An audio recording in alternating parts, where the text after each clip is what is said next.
في 6 أيام ثم استوى على العرش ما لكم من دونه من ولي ولا شفيع أفلا تتذكرون. كيفكم إن شاء الله كويسين؟ السلام عليكم، مرحبا حبايبنا، كيفكم؟ إن شاء الله كويسين. جيتكم اليوم بوصفة المشروب النعناع مع الليمون والجنزبيل، كتير كويس للنزلات البرد. وهذا النعناع برضو كويس للمعدة، المغص وهيك، وفيه فيتامينات، يعني كتير كويس المشروب هذا. حتى الليمون فيه فيتامينات وهيك. هخلط معاكم الليمون مع الجنزبيل والنعناع.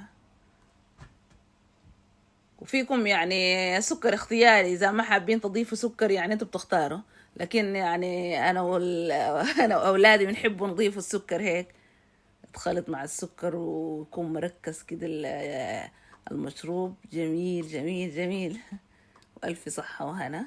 جربوه وقولوا لي رأيكم شنو. شفتوا عندنا الأجواء كيف؟ أجواء مرات مطر، مرات بريد، مرات الجو دافي، يعني في اليوم يتغير الجو لكم أجواء، يعني سبحان الله. يكون الصبح مثلا مطر، بالنهار تاني فجأة كده تطلع الشمس، الجو يسخن، تنشف الأرض كأنه ما جات مطرة، تاني المسا الجو يقلب تنزل مطرة، الجو يبرد. يعني في البيت جوا عادي هيك أحيانا الجو عشان يعني الواحد بيفتح الشبابيك الصبح البيت يهوي ويرجع يسكر البيت، أحيانا بيكون دافي، وأحيانا بيكون الجو بارد بنشغل الدفايات من المسا هيك للصباح، بتكون الدفايات شغالة مولعة وهيك. هنا صفيت المشروب بعد ما خلطته زي ما انتم شايفين.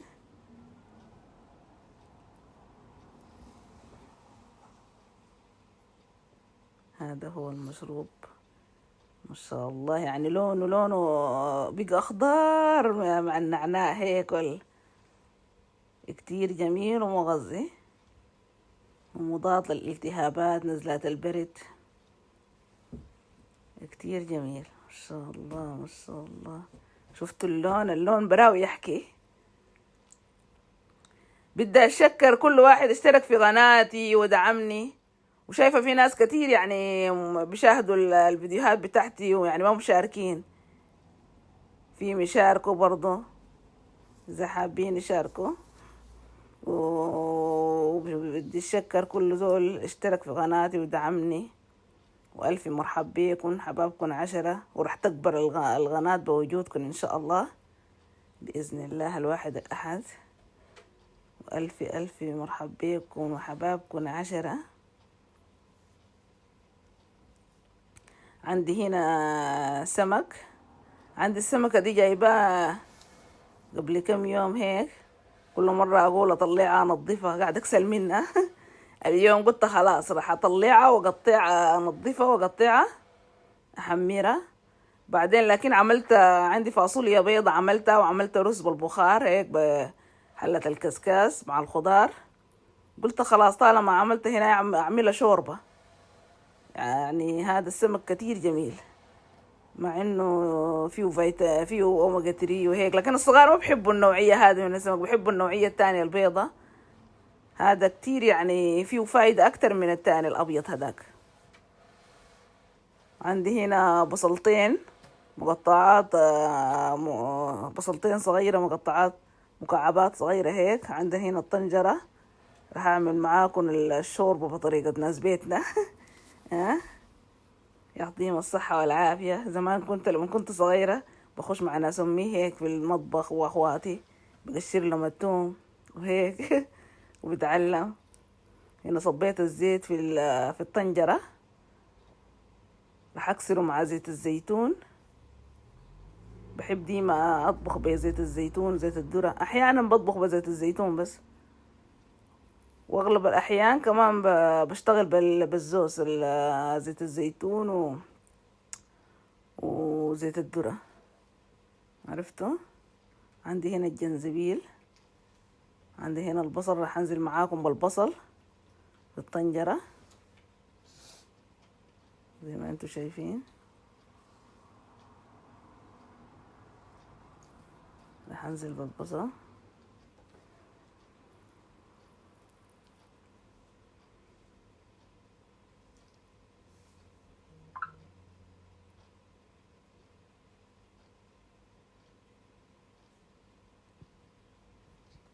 هذا البصل حلة تسخن شوية، راح اقلبه لما يدبل البصل. تدبل البصلة شوية حقلبها معاكم هيك. حقلب البصلة نعم تدبل. راح انزل معاكم عندي عود قرفة وورق قار وتوم. اقلبه مع البصل هيك لغاية ما ريحة التوم القوية هي تحول. هقلبه وتدبل البصل. زدت النار شوية.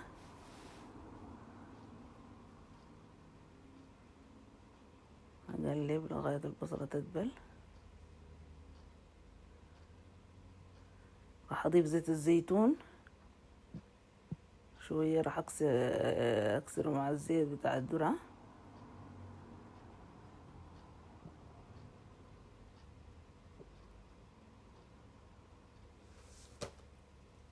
شفت النار شوية قوية، انا نقصتها شوية حتى.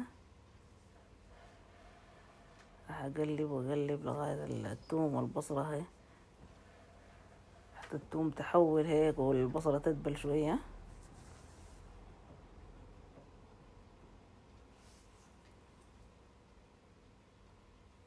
كيفكم انتوا؟ ان شاء الله كويسين؟ يعني كيف الاجواء عندكم برد سخانة شنو؟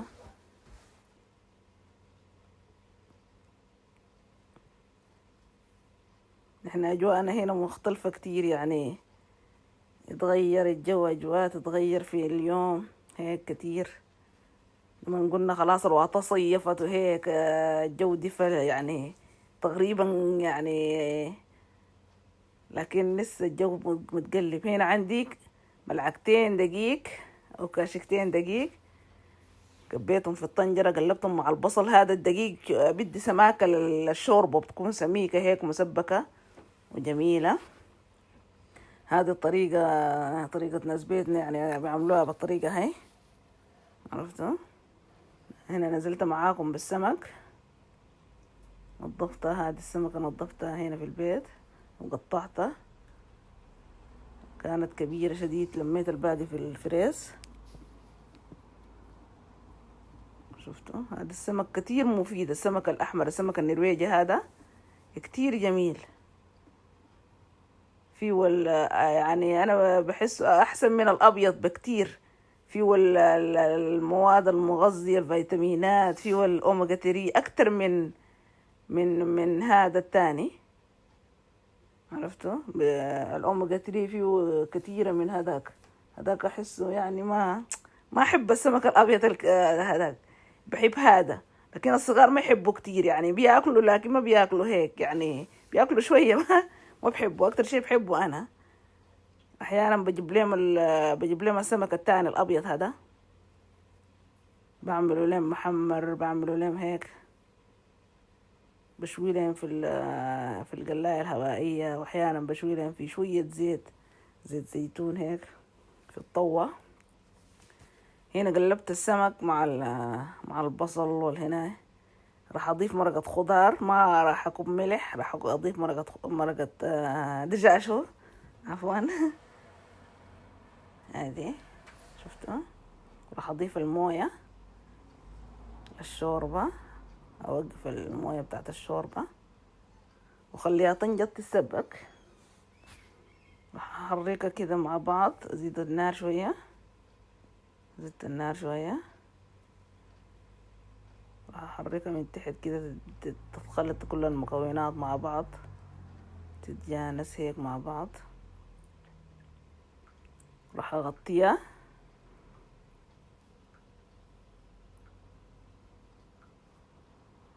حركتها هيك.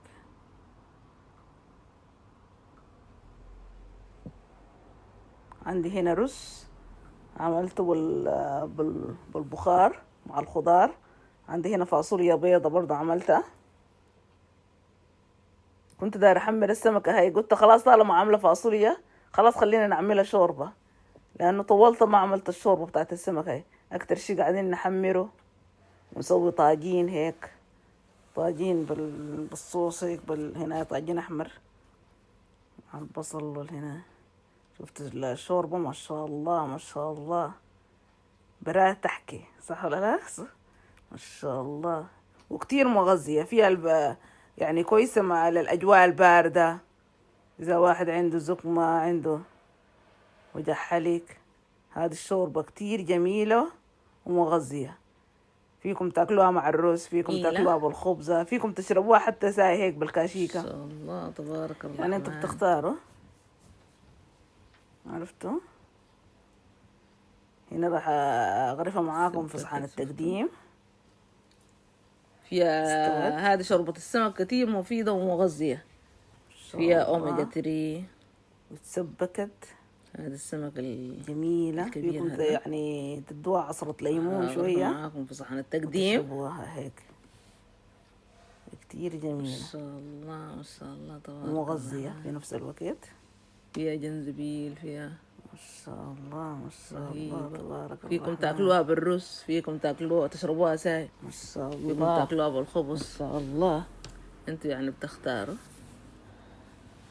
بدي أشكر كل واحد اشترك في قناتي ودعمني، والما مشاركين في ناس يعني مشاهدين ساي في يعني شاهدوا الفيديوهات وما شاركوا. الما مشارك فيه ويشارك في القناة، ألف مرحب بيكم وحبابكم 10. غرفت الرز برضه. بدي أشكر كل واحد اشترك، منورين قناتي وإن شاء الله رح تكبر بوجودكم كتير. وألف مرحب بيكم وألف صحة وهنا. جربوه قولوا لي رأيكم. هذا هنا عندي رز مبخر مع ألف بالخضار، منجضاه على البخار، ومع ألف سلامة. ألف سلامة. جربوا هذه الوصفة إن شاء الله تعجبكم.